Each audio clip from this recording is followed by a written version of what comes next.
Welcome back to Bigg Boss season 8. இன்றைக்கி பார்த்தீங்கன்னா live update இன்னையோடு முடியுதுங்க. ஏன்னா நாளைக்கு வந்து செலிப்ரேஷன் போது நாளைக்கு கப்பை கொடுக்க போகிறாங்க. அது யாருக்குன்றது எல்லாருக்குமே தெரியும். டிசர்வ் அப்படின்னு சொல்லி நம்ம முத்துக்குமார் தான் சொல்லியிருக்காங்க. ஓப்பனாக சொல்லணும்னா வாய்மையே வெல்லும் அப்படின்றதான் நம்ம கேள்விப்பட்டிருக்கோம். ஆனால் இந்த ஷோவை பொறுத்தவரைக்கும் வாய் தான் வெல்லும், அதுதான் உண்மைங்க. ஏன்னா நல்லா கிளியர் பிக்சராக அவங்களே காட்டிடுறாங்கங்க. ஏன்னா பாருங்களேன், இதில் வந்து முத்துக்குமாருக்கு வந்து ஃபஸ்ட்டு சரி பரவாயில்ல, அவர் ரொம்ப உழைப்புன்றாரு. என்னத்தான் உழைக்கிறாருன்னு எனக்கு ஒன்றும் தெரியல. டெய்லி எக்ஸசைஸ் பண்ணுறது அது ஒரு உழைப்புங்களா? அந்த உழைப்பு பண்ணுறது தான் எல்லாருமே பெருசாக பேசிக்கிறாங்க. காலையில் தீபக் உட்காந்து நீ உழைப்பு போட்டிருக்கிறடா தம்பி, நீ தான் வின் பண்ணுவ. என்ன தான் எனக்கு ஒன்றும் புரியலைங்க. வேறு என்ன உழைப்பு? அப்போ மற்றவங்களாம் வீட்டுக்குள்ளே உட்காந்துட்டு சும்மாவா சாப்பாடு சாப்பிட்றாங்க? அவங்கவுங்களுக்கு தேவையான எல்லா வேலையும் எல்லாருமே செய்கிறாங்க. பிக் பாஸ் சொல்கிற எல்லா டாஸ்க்கையுமே எல்லாருமே தான் செய்கிறாங்க. ஒவ்வொருத்தர் முன்னாடி வந்து அதில் ஜெயிக்கிறாங்க. ஒரு சிலர் வந்து அதால் அவங்க அந்த டாஸ்கில் வின் பண்ண முடியல, அவ்வளவுதானே தவிர இவர் மட்டும் எந்தெந்த டாஸ்க்லலாம் வின் பண்ணியிருக்காரு? இல்லை, முத்துனாவே முந்திரி கொட்டதாங்க. ஏன்னா யாரையும் பேச விடாமல் தான் தான் முன்னிலை நிறுத்தி பேசணும். அப்படி ஏன்னா அந்த பட்டிமன்ற மூட்லேயே அவன் சுற்றிட்டு இருக்கிறான். அவனுக்கு நிறைய பேருக்கு என்னன்னா சரி இவன் ஏதோ சொல்கிறானே கேட்கலான்னு பார்த்தா அதே எடுத்துக்கிறான். எவ்வளோ கொட்டினாலும் எவ்வளோ பிக் பாஸ் எவ்வளோ வந்து எப்படி சொன்னாலும் அவன் திருந்த மாட்டாங்க. ஆனால் அவனுக்கு என்னென்னா அந்த அவன் பிஆர் ஃபுல்லாக வச்சுட்டு வெளியே வந்திருக்கான். அதுதான் உண்மை. அதனால தான் வந்து அன்றைக்கி ஒரு டிபேட் மாதிரி உள்ளே நடந்தது. அங்கே பிஆர் டீம் யாருன்னா உள்ளே வச்சுருக்கிற ஆள் யாருன்னா முத்துக்குமார், வெளியே வச்சுக்கிறது முத்துக்குமார், இப்படி தாங்க சொல்லலாம். ஆமாம், வெளியிலேருந்து வந்துட்டு உள்ளே போன அன்ஷிதாவும் சொன்னாங்க முத்துக்குமார் உனக்கு தான் பிஆர் வெளியிலையும் இருக்காங்க உள்ளவும் இருக்காங்கன்னு. அப்போ வந்து பிஆர் நிறைய ஒர்க் பண்ணியிருக்கிறாங்க இவருக்கு. ஆனால் அந்த பொண்ணு ஃபேன் ஃபாலோவர்ஸை வச்சுட்டு வந்த பொண்ணு, அந்த பொண்ணுக்கு வந்து இவங்கெல்லாம் பிஆர் வச்சுட்டு வந்தான்னு ஒரு என்ன சொல்கிறது, அவங்களுடைய இந்த உழைப்பு இவன் சொல்கிறான்ல, அந்த பொண்ணு போட்டிருக்கிறதும் உழைப்பு தான்பா. அந்த பொண்ணை வந்து இது மாதிரி சொல்லி என்ன சொல்கிறது டீக்ரேட் பண்ண மாதிரி இருந்தது. அது நல்லாவும் இல்லை. இதுதான் உங்களுடைய அறச்செயலா அப்படின்னு முத்துக்குமாருக்கு இதில் வைக்கிறோம். பிக் பாஸ்க்கு இந்த ஷோக்கே என்ன நம்ம ஒரு கருத்தை சொல்கிறோன்னா, பிக் பாஸ் ஷோன்றது வந்து மக்கள் விரும்பி பார்க்குற ஒரு ரியாலிட்டி ஷோ. ஆனால் அந்த ரியாலிட்டி ஷோவில் மக்களையும் ஓட்டு போட வச்சுட்டு அப்புறம் மக்கள் ஓட்டுக்கு வந்து ஒரு மதிப்பு கொடுக்கணும். அதே நேரத்தில் உள்ள அவங்களும் வந்து ஏன்னா அவங்களுக்கு தான் தெரியும். அவர் சொல்கிறாரு, பிக் பாஸே சொல்கிறாரு, இங்கே நான் தான் உங்களை இயக்கிட்டு இருக்கிறேன், நீங்கள் என் சொல்படி இயங்குறீங்கன்னு சொல்கிறாரு. அப்போது இயக்குறவர் அவருக்கு தெரியணும்ல. இவங்கெல்லாம் ஓட்டு போட்டால் கூட அவருக்கு தெரியணும்ல இந்த ஓட்டுக்கு இவங்க வர்த்தா, இவங்க வந்து தகுதியானவர்களான்னு அவர் டிசைட் பண்ணணும். பட் எதுக்காக இப்படியெல்லாம் மாறுது பாருங்கள். போன சீசனில் பிரதீப்க்கு மக்கள் எல்லாரும் ஓட்டு போட்டோம். ஆனால் வந்து அவங்க வேறு மாதிரி கொடுக்குறாங்க. அப்போ அவங்களோட டிஆர்பிக்காக வேறு மாதிரி அவங்க மக்களையே இயக்குறாங்க, மேனிப்புலேட் பண்ணுறாங்க இந்த பிக் பாஸ் ஷோ அப்படின்றது தான் இதில் தெரிகிற வர உண்மை. பாருங்களேன், அந்த 24 பேருக்கு மட்டும் அங்கே மேனிப்புலேஷன் நடக்கலைங்க. வெளியில் இருக்கிற மக்கள் நம்ம எல்லாரையும் வச்சு இந்த விஜய் டிவி இதில் பிக் பாஸ் ஷோன்ற ஒரு இந்த ஒளிபரப்புகிற இந்த நிகழ்ச்சி வந்து மக்களை எல்லாரையும் திசை திருப்பி மேனிப்புலேஷன் பண்ணுது. உணர்ச்சிகளை அவங்க வந்து என்ன பண்ணுறாங்க, விளையாடுறாங்க நம்மளை கையில் எடுத்துக்கிட்டு.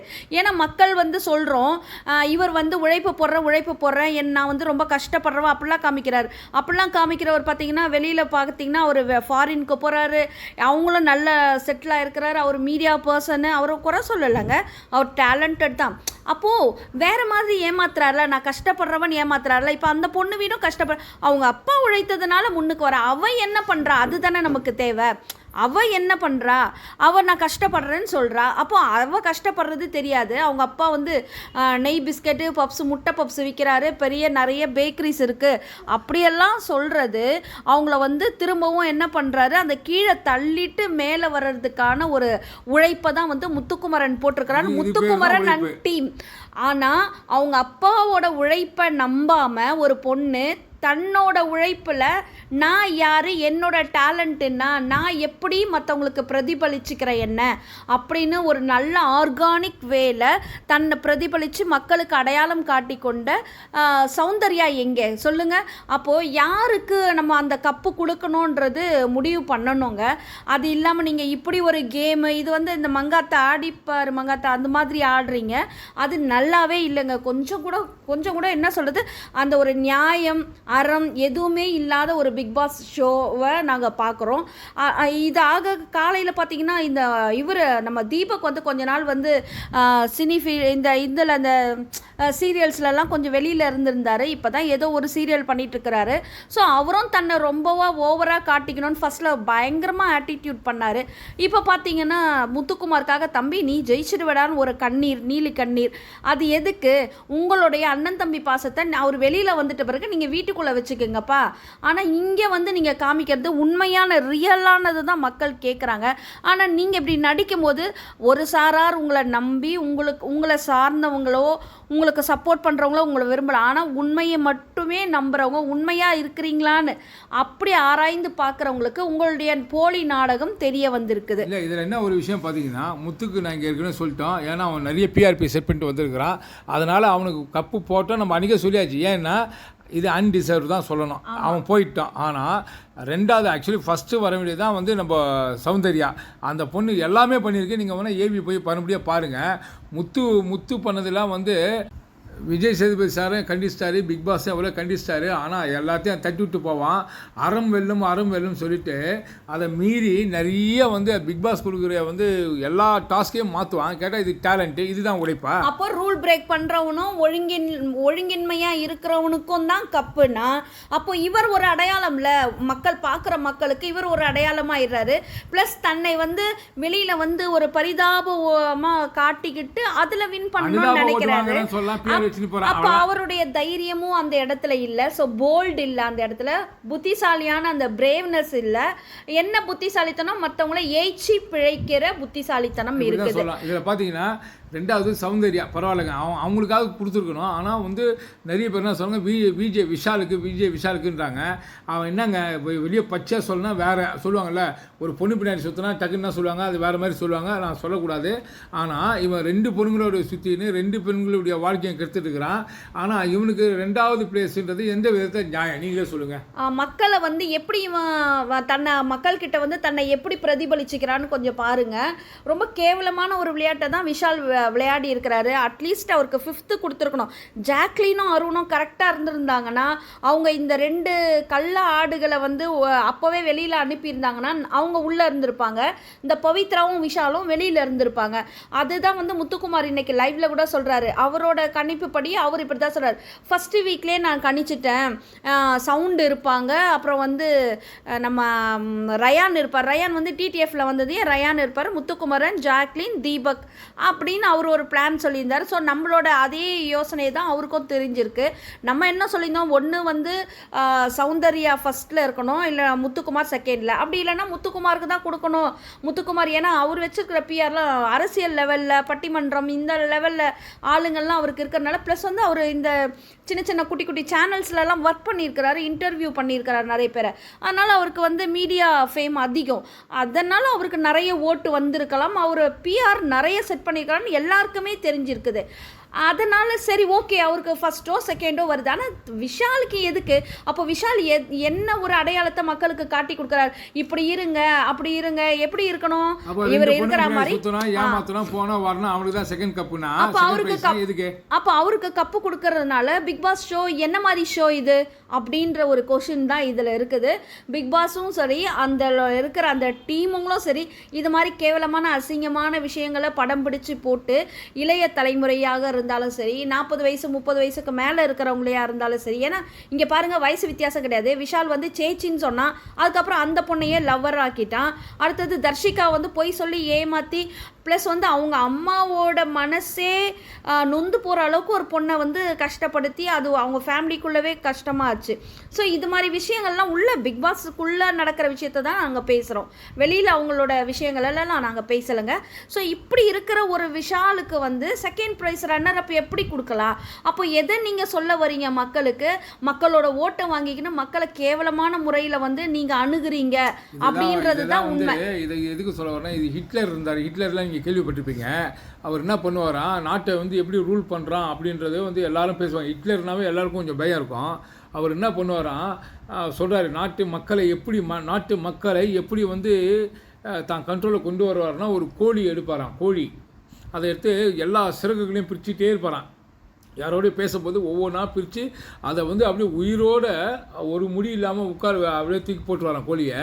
அந்த கோழி வந்து அப்படியே நிற்குமா, அப்படியே ரத்த காயத்தோடு. அதுக்கப்புறம் என்ன பண்ணுவாரா, டக்குன்னு வந்து கோழி தானேன்ட்டு அப்படியே மறுபடியும் வந்து கொஞ்சம் 4 அரிசியை போடுவாராம், வந்து கொத்தி தின்னமா. அது மேலே இருக்கிற ரத்தத்தை பார்க்காது, அது உடம்புல இருக்கிற முடியெல்லாம் உதிர்ந்ததை பார்க்காது. ஏன்னா அது வந்து என்ன தீனி அன்றைக்கி அப்போ வந்து கொடுக்குறாரு. அப்படி தான் அந்த மாதிரி தான் மக்களை பிக் பாஸ் நடத்துதுன்னு நான் நினைக்கிறேங்க. ஆமாம், இந்த பிக் பாஸ் ஷோ வந்து இப்படிப்பட்டதான ஒரு விஷயமா தான் இருக்குது. இது எவ்வளோ ஒரு புண்படுதலான ஒரு செயல்.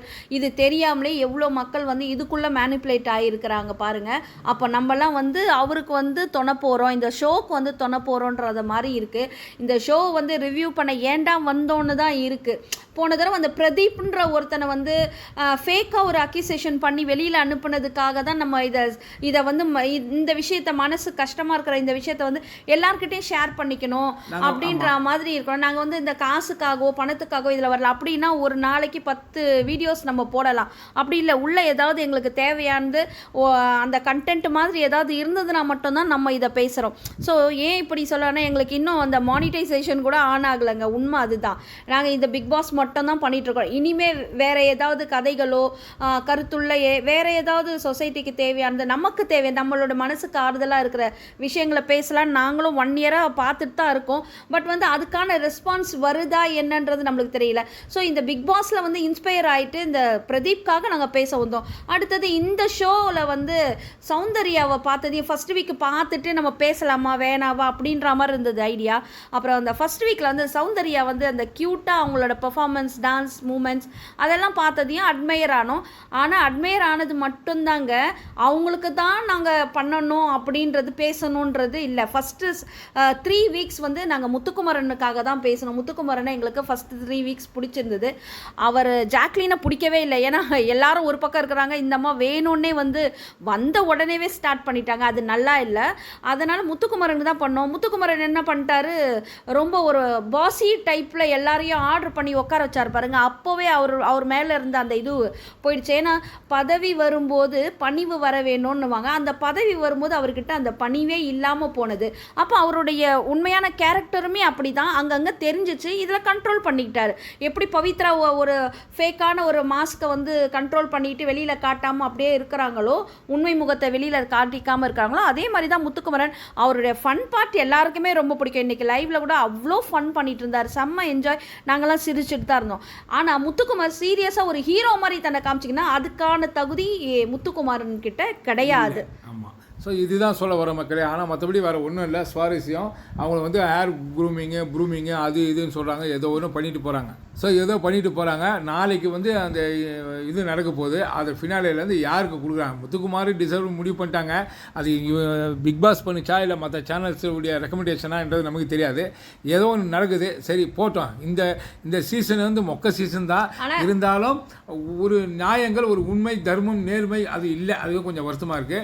ஆனால் நாளைக்கு செகண்ட் ப்ரைஸ் அட்லீஸ்ட் வந்து நம்ம சௌந்தர்யாவுக்கு கொடுக்காம விஷால் கொடுத்தாங்கன்னா இது ஒஸ்ட்டு தான் அப்படின்னு சொல்கிறதுக்கு இதை விட ஒரு எக்ஸாம்பிள் வேறு எதுவும் இல்லை மக்களே. அதே நேரத்தில் இன்னொன்று சொல்கிறோம். இதில் வந்து பிச்சை கேட்டு வாங்குற அளவுக்கு சௌந்தர்யா வந்து அவ்வளோ என்ன சொல்கிறது, தரம் கெட்டு போகலை. அவங்களுடைய தரம் என்னன்னு நமக்கு தெரியும். அவங்க தாய் தந்தை அந்த பொண்ணை ரொம்ப அழகாக நேர்த்தியாக வளர்த்துருக்காங்க. அந்த ஒபீடியன்ஸாக இருக்கட்டும், எல்லாருக்கும் வந்து அன்பாக இருக்கிறதா இருக்கட்டும், எல்லாருக்கும் வேலை செய்யறதா இருக்கட்டும், அப்படியே யாராவது ஹர்ட் பண்ணால் கூட அது வெளியில் காமிச்சிக்காம அப்படியே ஓகே அப்படின்ற மாதிரி எடுத்துகிட்டு போகிறது. நேற்று சாச்சனா அவ்வளோ பேசுனா, நைட்டு வந்து சாரிக்கா அப்படின்றதெல்லாம் சொல்லும் போது அந்த பொண்ணை தடை கொடுத்து பரவாயில்ல விடுடி அப்படின்ற அந்த பக்குவமாக இருக்கட்டும். ஸோ நிறைய அந்த பொண்ணுது வந்து சொல்லணும்னா இந்த ஒரு இது மட்டும் போதாது.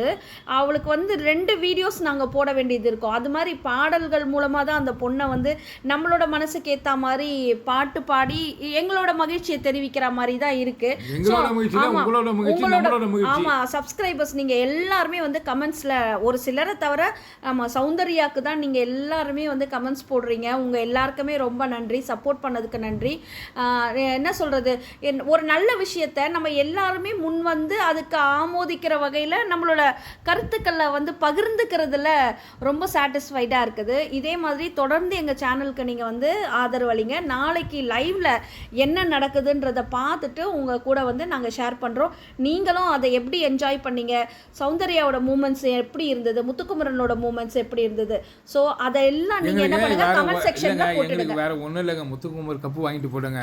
என்னன்னா இங்கேயே ரொம்ப பேசுவானே, அங்கே போய் என்ன பேசுவான்னு சொல்லி தான் தலைவலி ஆகுதுங்க, வேற ஒன்றும் இல்லைங்க. ஆக மொத்த மக்களை இந்த வீடியோ உங்களுக்கு கண்டிப்பாக பிடிச்சிருக்குன்னு நினைக்கிறேன். பிடிச்சிருந்தா லைக் பண்ணுங்கள், கமெண்ட் பண்ணுங்கள், ஷேர் பண்ணுங்கள், சப்ஸ்கிரைப் பண்ணுங்கள். தேங்க்யூ.